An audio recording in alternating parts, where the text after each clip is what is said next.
Gather around your speakers, hoop heads. It's NBA story time. Jamel Johnson here to spin you tales of NBA shenanigans you didn't know you needed to know. Like that time when a little startup league tried anything to be relevant. Or when Ricky Davis earned himself a dumb nickname.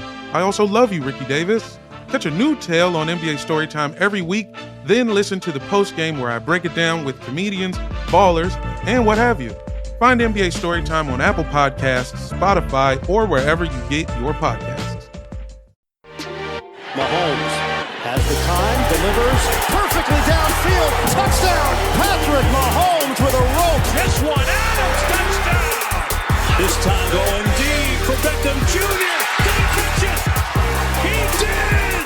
Hello everyone, welcome back to RotoViz Overtime on RotoViz Radio. My name is Colin Kelly. You can follow me on Twitter at Overtime Ireland. I'm joined as always by my co-host here on the show. It is Sean Siegel. This is a special edition of the RotoViz OT podcast. We've got a lot of good feedback on the draft series that we've been doing where we kind of do our draft. You hear what we're thinking live on the clock, and we are going to bring you one more of those here as we get ready to draft in the Football Guys Players Championship. Myself and Sean are drafting. We've got the 102, Sean. Not always our favorite end to have these picks, but I'm excited about it. We've got a lot of practice over the last few weeks of drafting together, so hopefully we're going to have a good draft here, and one of our season-long managed leagues. Hopefully things will work out for us here and we can bring home that top prize.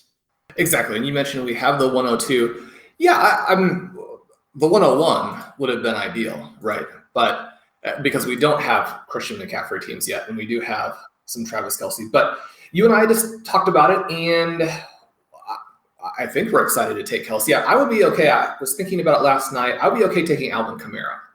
I think that with how that offense is going to shape up, I'm gaining a little bit of confidence in both quarterbacks. He's obviously going to be a massive target volume player, you would think. Now, we know that didn't happen last season when Drew Brees was out, but it's very difficult to see how they can run the offense and not have it run through him this year.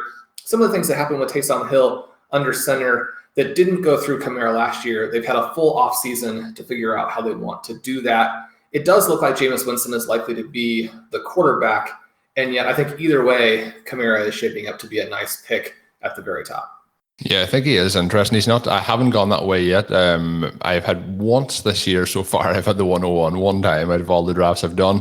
But you know, if I've had the pick between spot 2 and spot 5, I've tended to go Travis Kelce or Darren Waller. I actually had the 105 in a draft in the best ball tournament a couple of days ago, and I actually was kind of hoping. I was kind of thinking, who am I going to take? Because I won't take Darren Waller because all my teams nearly have Darren Waller.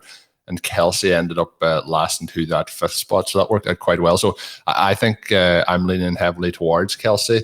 I think there will be those options later on at the running back position. I really do like I think maybe, Sean, we feel the comfort of the elite tight end position in the tight end premium formats a little bit like the people who like to start that robust RB draft style, like the comfort of those running backs in the 4th round. I really like how the teams get, if you get 2 of those guys even in the first 5 rounds, but trying to get one of the top guys there to set you off. So not against Kamara, but we'll see how it goes here. We could get a real treat, and we could. What happens if Kelce goes 1? I think we're just going to jump into CMC. I do think that that's the case, yes. And I have seen Dalvin Cook go 101. He went 101 in one of our drafts, not one where we had the 102, unfortunately. But there is an outside shot of that, although I think it's a pretty long shot. Christian McCaffrey is the number 1 margin. And then, Colin, the next thing that we were kind of looking at is for this to potentially be a league where we may tease a little bit of the 0 RB targets for the article this week. We may go with an extreme 0 RB build out of the beginning of the draft. Now, you would think it would be a lot more unusual at the top, but you and I have seen the Travis Kelce team in particular is sometimes a team that does like to go with some type of 0 RB lineup. So starting with Kelce and then taking a lot of wide receivers may not be quite as unique as we would like. And one of the things that's happening this year is there has been a lot of uptake in terms of drafters deciding, you know what, the research, the evidence, the actual team results behind 0 running back is so strong that I do at least want to give this a chance, see how it works in some of my leagues. And so it won't be the most unique build, but I think a build that when we get down to weeks 15, 16, 17 has the potential to win the whole thing. Yeah, and we're 20 seconds away from things kicking off, so we will have the 101, and then we'll have our pick pretty shortly after that. We'll see how it plays out. But I agree, and we talk a lot, Sean, about trying to see what we can do to stop that person at the 101 having that phenomenal upstart to the draft with an option then to get 2 wide receivers in that second, third round turn. So we'll see what happens here, but it's going to be fun. So as you hear there, we are ready to go. Pick 1 is there. We'll see how long, and that one went in pretty sharpish, Sean. There wasn't much time wasted before Christian McCaffrey was made the 101. I'm very happy to go Travis Kelce here. I know you mentioned Alvin Kamara, but unless you feel strongly enough about it, I'm happy to take that top tier tight end. Exactly, and I think that Tyreek Hill would also be an option at this slot in terms of the advantage he gives, the potential he has to score so many points at the wide receiver position. But wide receiver and tight end are just quite a bit different in that the tight end, there are only a couple of those guys. It is like having an entirely extra starting position on your roster. You do have to then build around that starting tight end with a lot of elite guys. But Kelce here is something of a no-brainer in terms of the positional advantage. Now, we know there's the potential for injuries. We know there's the potential for him to have a little bit of regression.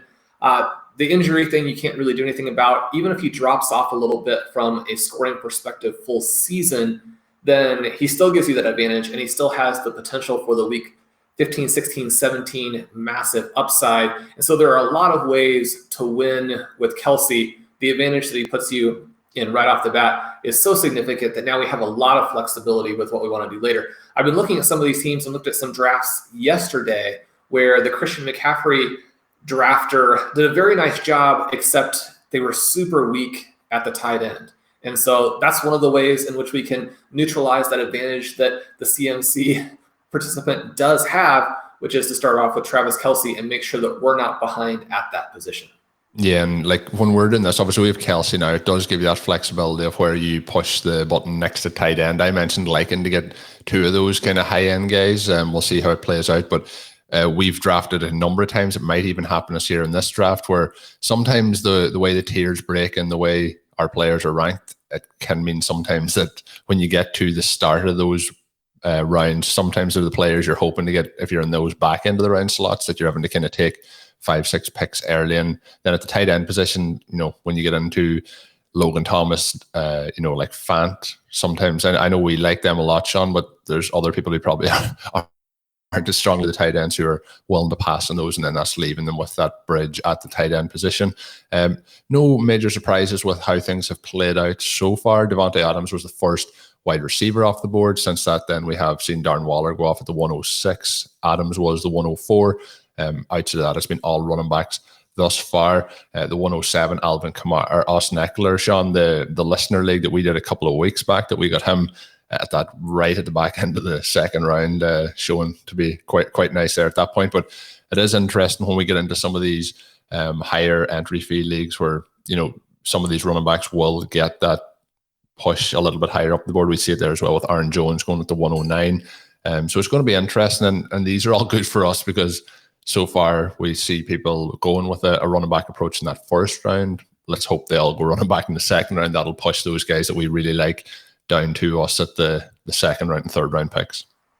Exactly, with the one possible exception, if we don't necessarily want them to get to the McCaffrey, but there's not that much we can do about it unless the very last guy comes to us at the 211. I have the results from the last week of the FBG tournament up on RotoViz right now. Looking at the redraft dashboard, you can select the period of time that you would like. You can select main event. You can select Football Guys tournament. And what we're seeing here is that the wide receivers are following a little bit more in this format. Adams, Hill, and Diggs going in the first round with Diggs in the last pick. But then those really exciting guys in the next tier are sliding a little bit. Ridley and Hopkins sort of in the middle of the second round. DK Metcalf makes it to the 209. But then by ADP, the McCaffrey drafter gets to start Justin Jefferson, A.J. Brown in rounds 2 and 3. We'll see how that plays out in this one. Obviously, we're going to take one of those guys if they get to us. Metcalf would be an interesting choice Then wrapping back around, the next guys off the board are Keenan Allen, CeeDee Lamb, Terry McLaurin. Colin, I've talked on some shows about McLaurin being a difficult guy to select because he basically goes one slot after Lamb just over and over, and it'd be hard to pass on Lamb in order to select him. But we are actually in the range in this draft where it is possible that Lamb would go one spot before us and leave McLaurin sitting there in our laps. Is that the way that you see the draft playing out? Is that what you would like to happen? Which wide receivers, if we could get the absolute perfect scenario, would you like to end up with here at the 2-3 turn? So at the minute, we are about 7 picks away. The players that I've loaded into our queue are Metcalf, Jefferson, AJ Brown, CeeDee Lamb, and Terry McLaurin. The other player I've put in that is just after going, I was going to mention, just if he did happen to fall, was George Kittle, but he has gone. I really have it the exact same way as you, Sean. I'm a big McLaurin fan. I've talked about him a number of times on the show. I know you're pretty excited about how Fitzpatrick's going to fit into that offense. So I think that McLaurin can have a massive season. But at the early stages when we were doing these drafts, 2-3 months ago, we were seeing a situation where McLaurin was going off the board before Lamb. That has now reversed and Lamb is going ahead of him. So ideally, I'm taking CeeDee Lamb, but if he does go, I'm getting McLaurin. The worst feeling that I've had in a few drafts is that situation where you're 3 picks away and both of those guys go back to back. That can be quite heartbreaking, but yeah, I have it exactly the way you have. So dream scenario here, I'm hoping to get DK Metcalf and Justin Jefferson or AJ Brown. But if we can get 2 out of those 5 guys, I think that will be a massive win for us. As we sit now, there is a good possibility that plays out. We have 4 picks before us, and then obviously the person at the 101 with their 2 picks. So let's hope things do fall that way. Just out of interest, Sean, the other wide receiver that goes in this range then, I'm guessing I did skip over him. He's somebody who I know for, depending on when we release this show, this one might even come out on Sunday, just shortly after we record. But you and Ben have talked on Stealing Bananas this week about DeAndre Hopkins. And I think that he's somebody who could still be interesting if he falls to that 211 spot. But how do you feel about him as he's just gone off the board? Maybe we'll tune in to Stealing Bananas to hear Sean's thoughts on DeAndre Hopkins. Part of the fun of doing a live draft and trying to make conversation during it. But Sean, I think we're in a pretty healthy position here with those 5 guys still on the board, 2 picks to go. We are. And again, we see this draft setting up to be very favorable for the McCaffrey owner, but we have to put ourselves in that conversation as well, where it's setting up to be very favorable for us. As you mentioned, Ben and I really went into Hopkins in some detail on Stealing Bananas. Check that out as part of our value episode where we go deep into a lot of the players. Are they values? Are they guys where they would have to fall to be values? How do we create value? So Colin, I was going to ask you, is there any scenario in which a running back falls and we would have to consider that? Antonio Gibson almost made it back to us. If we had Gibson at this spot in the 211, and I know that Pat Carine would be very disappointed if we had a shot at Gibson, but that didn't happen. So the top running back here is one we have selected in some of our listener leagues, and that would be Clyde Edwards-Helaire.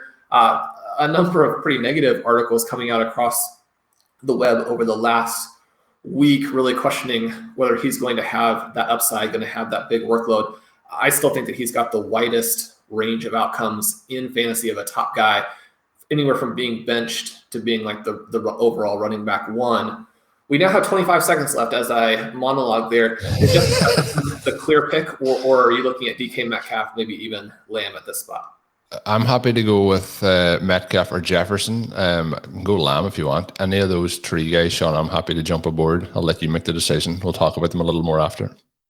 Well, I selected it Justin Jefferson. I think that he has a very real possibility of being the overall wide receiver 1. And based on where I've been drafting, that may be the first time I've gotten to take him in a 2021 managed league. Colin, what do you expect to go off the board here in the interim, and what is our approach if it's McLaurin versus Edwards-Helaire? I think that would be interesting. I think I would still go McLaurin at that point. I've been in a situation, Sean, where I've taken Metcalf in a couple of drafts recently, and the reason I've taken him is to hope to get CeeDee Lamb then after that because of the week 9 bye week with McLaurin. And every single time it's happened, I've ended up with Metcalf and McLaurin both week 9 bye weeks. So we'll see here if we end up with Lamb and get the 7-7 bye weeks here. Not theirs. Obviously, we've talked about this before. There's so many guys we like on that week 7 bye week. But this is the first time, as you mentioned, in a managed league that I've been able to get him. So we've got a perfect situation, Sean. Let the listeners know what has just taken place. Well, Keenan Allen was selected right there. He's someone else we debated on the value show because, this could be a season where Keenan Allen plays in one of the best offenses he's ever played in, and it could be a season where his target share is north of 30%. So I can definitely understand that pick. It's not the one that we were going with, so that does give us the option of both Lamb and McLaurin here. You made a little bit of a pitch there, sort of subtly, for McLaurin as the guy who would give us some more bye-week flexibility. We have Lamb, we have McLaurin. We also have Clyde Edwards-Helaire. Colin, which direction should we go with 20 seconds left? Well, I think we go wide receiver. It does put us in a little bit of a bind later if we can get some of those guys like a Visca Chenault. But I think, Sean, you've talked long and hard this offseason about Lamb. I'm happy to take CD here, even though it does put us in a position where week 7 may be a little bit tricky. But if we can navigate those other weeks and we just have to worry about that one week 7, I think we'll be in a nice spot. So I mentioned it a moment ago, though, the amount of times I've gone with those second, third round picks, if I have that early pick, and I've ended up with the same bye week over and over again. So it's interesting that one time that it's happened in the opposite, because I was always debating Jefferson versus Metcalf to try and get Lamb, and then it worked out 7-7 again this time. So I think we're off, Sean, though, to a very, very positive start. How do you feel about that Allen, Metcalf, and Christian McCaffrey start? Obviously we think it's better if it's CD Lamb, but I think it's still they haven't thrown things away here through 3 picks. No, you're always hoping that the McCaffrey owner will basically blow the draft, because you have 2 paths, or let's say we have 3 paths to beating the Christian McCaffrey owner. One is that McCaffrey gets hurt. No one's rooting for that. Everyone wants McCaffrey to have another historic season. The NFL is a lot worse when he's not in the league. So that one is sort of a non-starter in terms of what everyone wants to happen. Number 2, the McCaffrey owner could blow the draft. And so then, you're back in it because structurally they've made a bunch of mistakes. Number 3, you could draft the absolute perfect team that gained a little bit of value here, a little bit of value there, and then hit on the right players in the right weeks to balance that out, win your league, and then hopefully also win the race for the $500,000. So far, the team with the 101 has not blown anything, obviously just through 3 rounds. So there are some more possibilities. We're not, directly rooting against that participant either. However, I do think that we're off to a fast start. And Colin, our responsibility obviously is to take path 3 and to build that super team that can get past McCaffrey anyway. Hey everybody, this is Dave Cabin from the RotoViz flagship podcast, just stopping by to say thank you for listening to RotoViz Radio. We're offering our listeners a special 10% discount when they use the promo code RVRadio2021 at checkout. Again, that's 10% off a 1-year subscription when you use the promo code RVRadio2021. Thanks for listening and keep on tuning in. General managers ask questions to find the right players, like, do they have ice in their veins? When you're hiring, you can use Indeed assessments to make sure you find the right candidates with the skills you need. Don't just hope your perfect candidate will find you. Indeed's hiring tools help you cut through the noise to hire faster and smarter. In fact, Indeed Instant Match provides a list of quality candidates whose resumes are on Indeed the moment you post a sponsored job.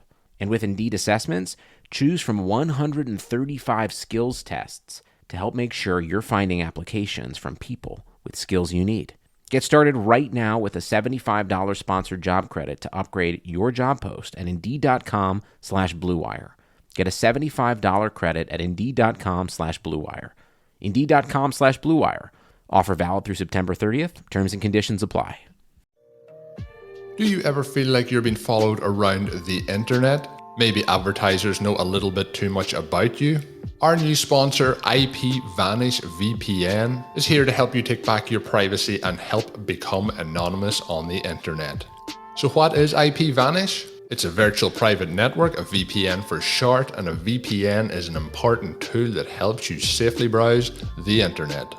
You can use a VPN on your computers, tablets, phones, even things like your Fire Stick when you're streaming media. When you use a VPN, all your data is encrypted, what you're reading, what you're searching, what you're watching, whatever it is you're doing. And that's important because what you're doing on the internet is no one's business but yours. For listeners of the show, IPVanish is offering an incredible 65% off their annual plan, equal to 6 free months. IPVanish is super easy to use. You turn it on with a click of a button and it runs seamlessly in the background, helping to protect you while you're browsing the web. And if you run into a problem, no worries. IPVanish has a 24/7 support available. So head on over to ipvanish.com/rotoviz to claim your 65% savings. Their annual plan is just $44.99. IPVanish is the best of the best, even rated 4.7 out of 5 on Trustpilot, and that's with more than 6,000 reviews. Remember, it's ipvanish.com/rotoviz to get the deal and start protecting yourself online. It's quite interesting, Sean, just looking at how things are playing through those opening 3 rounds. We do pay attention to how running backs are being drafted, how wide receivers are being drafted. And obviously the McCaffrey owner has gone running back, wide receiver. We've gone tight end, wide receiver. Team 3 has gone with 3 running backs. Team 4 has gone with 3 wide receivers. Team 5 is 2 running backs, 1 wide receiver. A bit of a split with 1 tight end, 1 wide receiver, 1 running back at Team 6. But Team 7, Team 8 started RB, both teams. And then we have Team 10 going RB. Team 11 has gone wide receiver, and then 12 has gone wide receiver, running back. So there is a little bit of a balance, I guess, if we look across the board. Some teams have pushed into the running back, but we do have a couple of teams here, Sean, who are starting kind of with those 0 RB approaches, or Team 1, obviously, with a little bit of a modified 0 RB. Exactly. And I think that this draft has still been fairly running back heavy, which will play into our hands. We talked about one of the reasons why 0 RB is so effective is that either way the draft plays out helping you. You end up either with the wide receiver stars and so much depth at wide receiver that your team really can't fall below the first 4 or 5 slots, because you're going to win the flex by so much every week, including and especially the bye weeks. And now with an extra week in the season, that advantage gets exaggerated even a little bit more. The other way that it can happen is if you have a ton of teams going with the wide receiver heavy, then you absolutely have to have those wide receivers. The running backs drop, and there's no penalty even for selecting the wide receiver. So we're sort of in scenario A in this draft so far. But Colin, there are a lot of running backs that we like very late, obviously. But then there are also some guys in that 5-6 range where if they fall exactly perfectly and wide receiver flattens out to an extent right at that juncture, that we would consider those guys as well. But right now, we're through 3 rounds, 18 wide receivers have been selected, 18 running backs have been selected, only 13 wide receivers. Round 4 starts with Darrell Henderson going off the board. So out of the 12 hole, we have Stephon Diggs, Nick Chubb, J.K. Dobbins, Darrell Henderson. I would not have taken Chubb there. I think that you have to go Barkley or Jonathan Taylor, especially if you're going to come back with Dobbins and Henderson. But anytime that you have Diggs kind of headlining the team, I think you're off to a fast start. Yeah, I think even though if you look back now, obviously, Barkley and Taylor would be very interesting there. I think also you have Ridley, who's gone 1 spot later. And, if you have that 2 wide receivers starting and even punch in Dobbins and Henderson, I think it's going to be a much more well-rounded team. I don't know, Sean, about you on Barkley. Obviously, we'll probably save that for an OT podcast coming up, but I think the news has been relatively promising. I think that, I think there's a reason to be excited there, even if it's not 100% come week 1. I think he's still there's a huge amount of upside with what he can do this year. But it's going to be interesting, Sean, to see who falls back. We mentioned the comfort of getting that tight end early in the draft, and as we've seen now through that kind of the start of the 4th round here, 3 picks gone in the 4th round. There is 6 tight ends off the board. Team 10 doubling up with TJ Hawkinson and Mark Andrews back to back after starting with Elliott and Barkley. So again, should start moving some of that wide receiver value down towards us. Like I had in my mind that we might even see Hawkinson sneak back to the back end of the 4th round, but obviously might be a little bit of a panic here for these guys to get some tight ends. So things going pretty well so far, Sean, but there's a number of guys that obviously we're interested in here, very interested in, the likes of DJ Moore, Chris Godwin, Mike Evans, T. Higgins, Deontay Johnson. So we'll see what happens as they roll through. But have you somebody who is your prime candidate? I also see that you've notched Pat Mahomes into the queue as well, just out of interest with Kelsey being there. Yeah, and we're not as high on handcuffing the quarterbacks to some of those receivers as a lot of drafters are, but I do like to think in terms of this, $500,000 contest. If Mahomes were to fall to a no-brainer value, then that combination of him with Travis Kelsey in Week 17, a lot of fun to think about. I think it's going to be receiver. We talked about how running back heavy the draft was, but it's actually tracking very closely also with ADP. Henderson tends to come off the board at the 403. He was just a couple spots ahead of that. We're into this wide receiver range now where we expect those guys to be the next picks as running back sort of dries up. So Kupp, Evans, Lockett, Godwin, Moore, those are the players who should go ahead of us.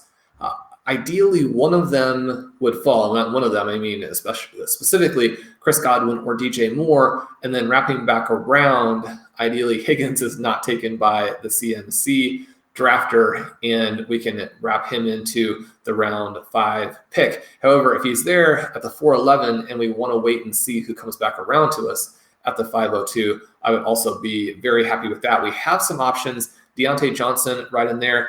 And based on kind of where I have him in my rankings, what I think the upside is and what the buzz has been out of camp, especially when you combine the buzz for him, and by him I'm talking about Jerry Jeudy, with the concern that Sutton is going to be a slow starter. I mean, Sutton really is the wide receiver version of Saquon Barkley, where he's not expected to have the impact that he usually has at the beginning of the season. I think Jeudy is a pick early in round 5, where that'll be one of the earliest areas that he could go, but there aren't going to be a lot of teams that have him matched in there with Lamb, with Jefferson, with Kelsey. I think that's interesting, and I think that his upside to finish as a top 10 wide receiver, when you're talking about in the 5th round, I don't think it's a big deal if you take him at the beginning of the 5th.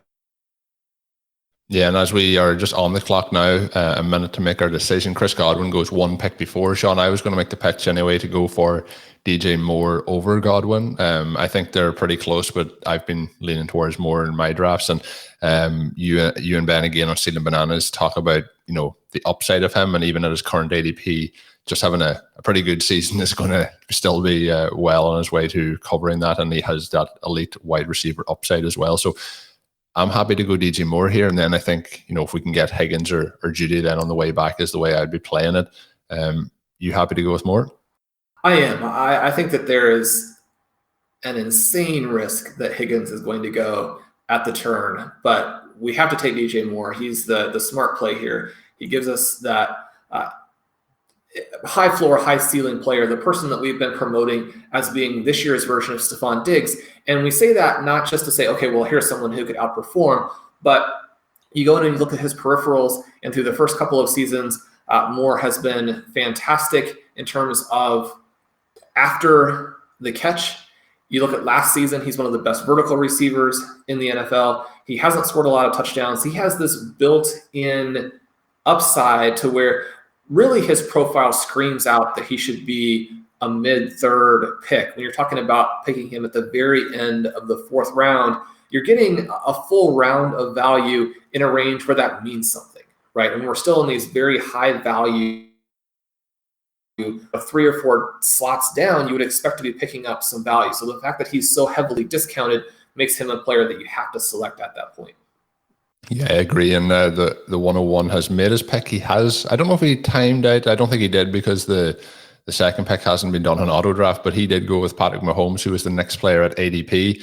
So Sean, that's a nice move for us. Obviously T. Higgins could still go here, but we have that possibility that he goes. I think he needs more running backs. I think he should go for one of the running backs here in this range, hopefully, but that would get Higgins to us would be a real dream scenario here to kick things off. So let's see how it plays out. 35 seconds left on the clock for him. The other thing I was going to mention is we do have Lamb and Jefferson in the week 7 bye, so I think that would put us in a real pinch if we were starting off with Deontay Johnson there. So that would put me to lean towards Jeudy or Ayuk if the situation presents itself that Higgins is not available here.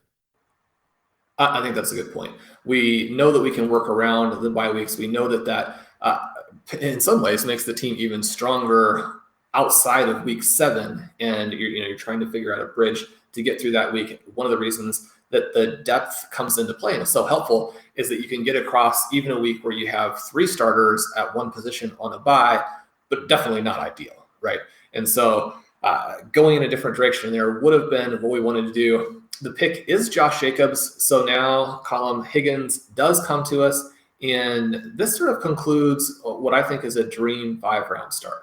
Yeah, this is perfect. Sean, we've had a few drafts for the listeners who have been listening, and there's been a couple of times where we've had our scenarios and they just haven't played out. We've been one pick off and things haven't just clicked. And we've been happy at the end of the draft. We made those adjustments as we went along. But to start off with Kelsey, Jefferson, Higgins, Lamb, and Moore, I think is it's a pretty high-powered start. So let's hope that things will continue to break our way throughout the rest of the draft here. And I did joke, the team 1 did need more running backs, but we're not going to count anything in yet, Sean. And Josh Jacobs could turn out to be one of the highest scoring running backs in the league this year, just by chance. But I don't think that's going to be the case. But maybe team 1 is starting to let things slide a little bit. Hopefully that's the start of the downfall for team 1 from here on out. Yeah, that would be nice. And they did take the luxury pick with Patrick Mahomes. Now, it's a luxury pick with a lot of upside, but Mahomes has to play extremely well to balance out the rushing value of some of these other QBs. And so I think there are some ways to get that production later. One of the interesting things that we have seen now is that Javonte Williams goes at the 409. So he goes ahead of ETN in this draft. Always just kind of fun to track where these rookie running backs are going head-to-head.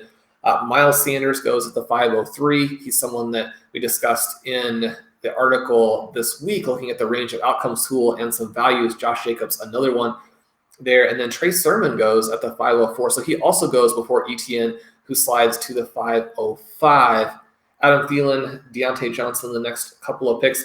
This draft now, Colin, I think we can say even more definitively, is running back heavy, which is going to push more wide receivers down to us, and it may allow a team like the CMC team to get out of it a little bit if these wide receivers continue to be discounted. Now, we know that we're probably going to take a couple more in rounds 6 and 7 unless the value at a different position is just extreme. But with Sermon off the board, with ETN off the board, Colin, I'm not sure I see a potential running back who could really get in the mix there, but maybe a different position like tight end would be an option. Or if Lamar Jackson drops to that point, he has an ADP at the beginning of round 6. We would obviously be looking at him at the end of round 6. Kyler Murray, someone else in that group.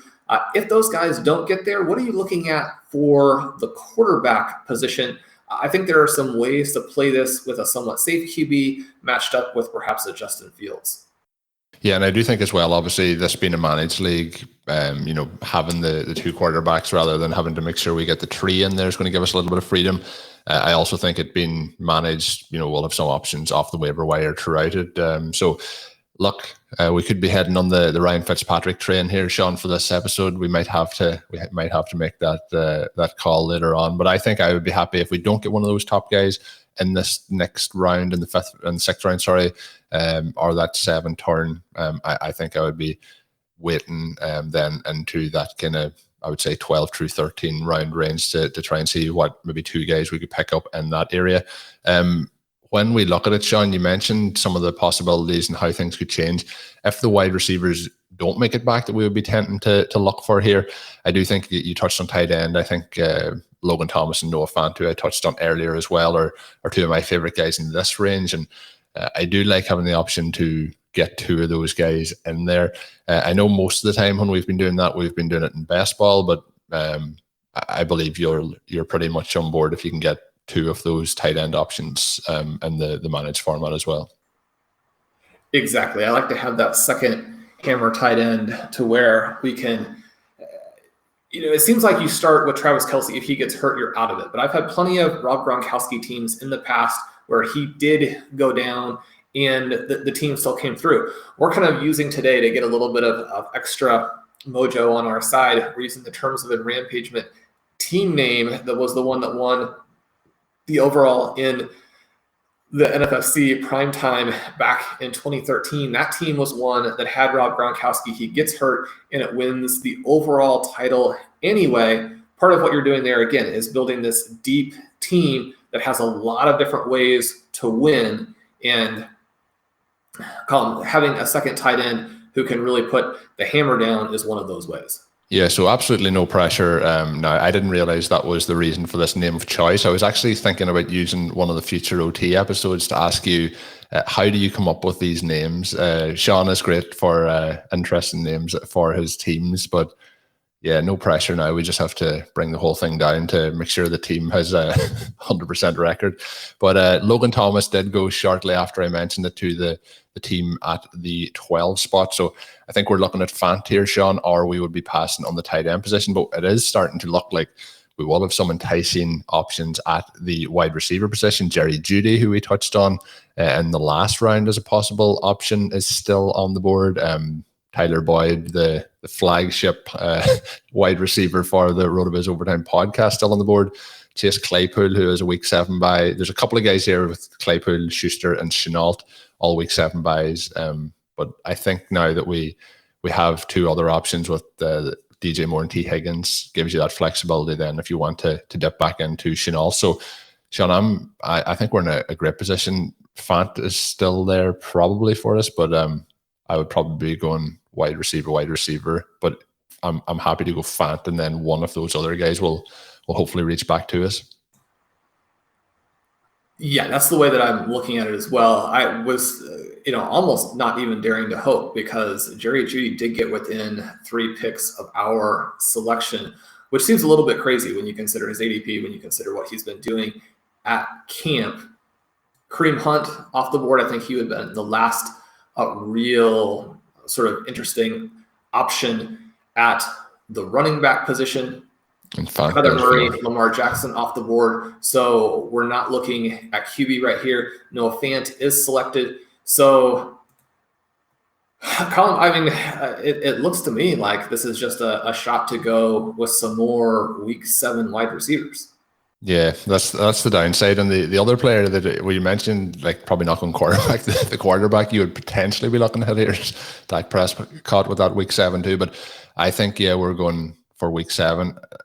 The option here, Sean, for me is between Chenault and Boyd. Up to you which way you wanna play it. Obviously, we already have Higgins on the roster. I think that Boyd works fine with Higgins, but looking at this, we could go with Smith-Schuster and come back around with Chenault, or we could just go with Chenault since it's a little bit of a luxury pick at this point anyway, make sure we get him, and then come back with one of Boyd or Smith-Schuster, or even go with Devontae Smith here, who even with his little bit of an injury that limited him in training camp, I think is someone who is going to have a big season. I think, I'll make the call. I can't pass in Chenault here. If we can't make a decision, I'm happy to I'll put in the Chenault pick. But the thing that you were mentioning there is just, I think with Smith-Schuster and with Chenault, I think we probably don't want to get ourselves into a situation where we have 4 wide receivers in the week 7 bye, do we? Well, once we had Higgins and Moore to play in the wide receiver that week, it doesn't bother me as much because we're not going to stop at this point, right? We're going to have more wide receivers either in the next couple of rounds or later. And so I think we take the very best value in terms of how we see that. Do you have a big difference in value between Boyd and Smith-Schuster? Do you have a way that you like to play that? So the positives and negatives, obviously taking the player from the same team or getting a little bit of exposure to the Steelers in case they blow up the way that we expect, and in case they blow up in the way that we expect, but through the cheapest of the 3 wide receivers. So those are the 2 things we're kind of looking at there. I think that Deebo Samuel is also an option at this point, and we would be sort of hoping that Devontae Smith came back around. What are your thoughts on selecting Deebo here? Yeah, I don't mind Debo either, but I think I would lean towards Smith out of the two of them. So we did miss out on Boyd. He was the player I was hoping would have come back. Schuster did just go before that as well. So, Sean, I'm in with Smith. I have been drafting him a little bit more recently. So I'm easy. It's 50-50 for me, really, between Smith and Samuel. I think the 49ers could score a lot of points this year, but I do think that it's really, really hard to play where it's going to come. I don't think the Eagles are going to score as many points, but I think there could be a lot more of them going to Devontae Smith. Okay, well, we'll go with Smith here. He's a fun player where the shares to this point are very low. And that gets us in a position now where we do have another receiver to cover that bye. It is unfortunate. We talked about needing the McCaffrey owner to mess up. I think that selecting Smith-Schuster and Boyd is the exact opposite of that. So he's in very good position there. So we have 7 picks in the books. We'll call it a day there. We'll keep our draft going, but we will have it back for another episode. We'll split it into a couple of sections. So we will be back as we continue our draft, our quest to bring home the $500,000 championship. As always, if you want to get yourself a 10% discount to a RotoViz NFL Pass, all you have to do is add the code RVRadio2021 at checkout or go to rotoviz.com/podcast for more information. My name is Colin Kelly. You can follow me on Twitter at @OverToMarlin. My co-host, as always, is Sean Siegel. Check out his great work on rotoviz.com as well as the Stadium